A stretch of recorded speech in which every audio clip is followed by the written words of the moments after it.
Cinema হলে আমি মনে করি যে শাকিব খানের ছবি মানায় না, তো ওর চরিত্রের দিক থেকে আপনি দেখেন, ও দুইটা মেয়ের জীবন ধ্বংস করছে, দুইটা বাচ্চার জীবন ধ্বংস করছে, হোক ওর অনেক কোটিপতি, কিন্তু ওর থেকে যে মনুষ্যত্ব বিবেক সেটা কোথায়?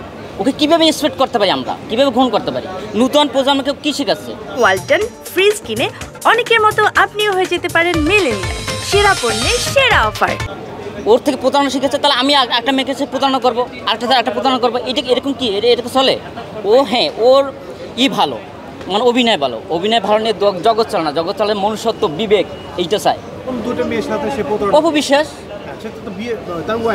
ওয়াইফ ছিল, তারপরে তাই এরকম কেন? ও সরাসরি বিয়ে করে না কেন? বাচ্চা কেন গোপন করছিল?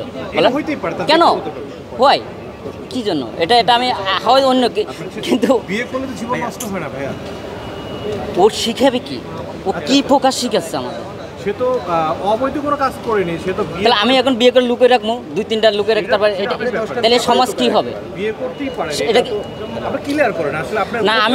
আমি ভাবতে চাই আমার ওর ব্যাড সাইডটা বেশি। আপনার দেখেন অভিনেত্রী 90 দশকে যারা পাইছে, জসিম পেয়েছি, রাজ্জাক সাহেব পেয়েছি, তারপরে আমাদের হয়তো সিনিয়র শ্রদ্ধে জসিম সাহেব, তারপর শ্রদ্ধে রাজ্জাক, তারপর জাফর ইকবাল, তারপর এদের থেকে আপনি আজ পর্যন্ত শুনছেন তাদের ক্যারেক্টারের অবস্থা? অবশ্যই সে ভালো ছিল, ভালো পজিটিভ পয়েন্টে ছিল। তারপর ইলিয়াস কাঞ্চন, সে ভালো অভিনয় করছে, কিন্তু এর আত্মহংকারটা বেশি। শাকিব খান, তার আত্মহংকারটা বেশি, এবং কি তার থেকে যা আমরা শিখতে পাচ্ছি এগুলো পজিটিভলি না।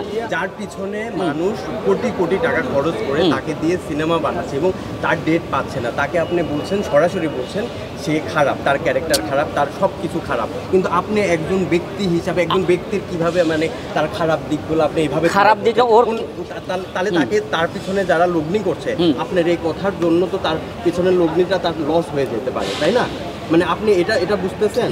আমি বলি, আমার কথার ভিতরে যদি 80% আপনি ভোটেরই করেন যে 80% দর্শক ওকে ঘৃণা করে এখন, কারণ হ্যাঁ বলেন 80% দর্শক ঘৃণা করে এই কারণে, যা ওই অ্যাক্টিভিটিস অভিনয় দিয়ে সব কিছু হয় না, মনুষ্যত্ব বিবেক দিয়ে হয়।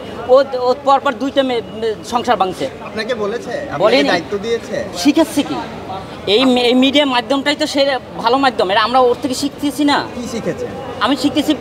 আমরা শিখতেছি বিবেকবান, মানে মনুষ্যত্ব বিবেক, এটা তো কি শিখেছি ওদের কাছ থেকে? কিছু শিখেছি না। সাকিব খানের আপনি তো ক্ষোভ কেন একটু বলেন? ক্ষোভ খান আমার একটাই ক্ষোভ, যে সে যদি প্রথম অপু বিশ্বাসের সাথে এটা না করতো, গোপনভাবে ও বাচ্চাটা প্রকাশ করছে কখন দেখেন আপনি? আমি যদি বিবাহ করি, আমার তো শুরু থেকেই তো জানবে, A to Z। আমি জেড থেকে জানবো কেন? এ থেকে জানবো, ও তো জেড থেকে জানাইছে। অপু বিশ্বাস কি আপনাকে দায়িত্ব দিয়েছিল? বা বুবলি কি আপনাকে দায়িত্ব দিয়েছিল? যে আপনি সেটাকে নেগেটিভ সাইডে নিয়েন না, পজিটিভলি। পছন্দ করেন?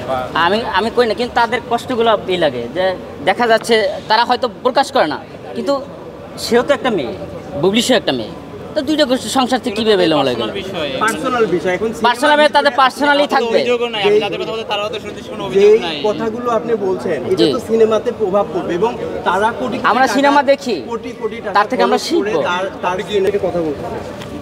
আমি চাই যে সে, আপনি ব্যক্তিগত রাগ থেকে আপনি একজন সুপারস্টারকে আপনি যেভাবে অপমানমূলক কথা বলেছেন, যেই কথাগুলো আপনি বলেছেন, এই কথাগুলোর জন্য এই সংস্থা আলফা আই আপনার বিরুদ্ধে ব্যবস্থা নিতে পারে, এটা আপনি কি মনে করেন?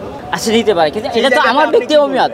আমার অনেক আছে না, আমার অভিমত বলতে আমাকে না ভাইরাল না। আপনার